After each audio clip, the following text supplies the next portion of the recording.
I'm sorry I couldn't be there with you all today, but Sherry and David asked me to do a short video on my experience during my mission trip to Rwanda, and I thought that might be a bit of a problem. You see, how do I do a short video of something that touched my heart when my whole life was changed by my trip to Rwanda?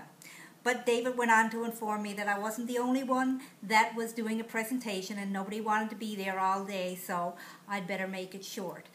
So I decided to pick two special people that I wanted to talk about. The first one I wanted to talk about is Scott Penny.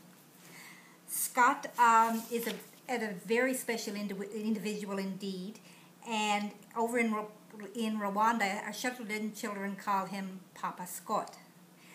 In Rwanda, we are called by the name of our children, so I was known as Mama John D'Amour. Scott has a sponsored child. He's Daniel, and he loves him very much.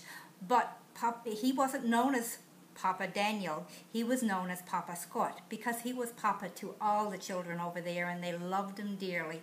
And he loved them just as much. Wherever you could see Scott, you'd see a child in his arms. 4 or 5 more would be hanging off him. He was never without the children, and his love for them was just so heartwarming. But it wasn't just the children of Rwanda that Scott loved. It was the people as a whole. Whenever we went anywhere, Scott could always be found with a new friend, listening and hearing their stories, and sharing a tear with them.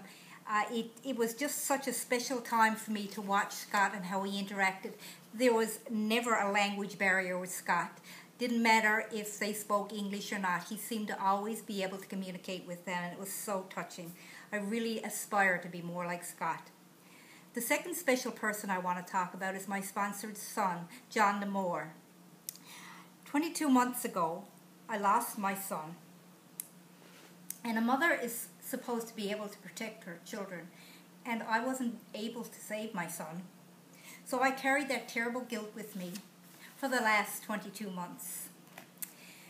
I'll never be able to get Greg back, not in this lifetime anyway, but I realized I could offer hope to another special child. John D'Amour is indeed a very special child. Certainly they all are. He came to shelter them 2 years ago. He came with a very, very difficult past. He was terribly neglected and abused, and he had never gone to school. So when he came to us, he struggled with school. But in just 2 short years, he has gotten to the top of his class in school. He loves football. He loves to do traditional dance. And when I asked him what his goals were, he said his goal was to become the Minister of Youth and Sport. What a lofty goal indeed. But I have no doubt in my mind that he can achieve this goal and any other goal that he sets for himself with our love and encouragement. Thank you.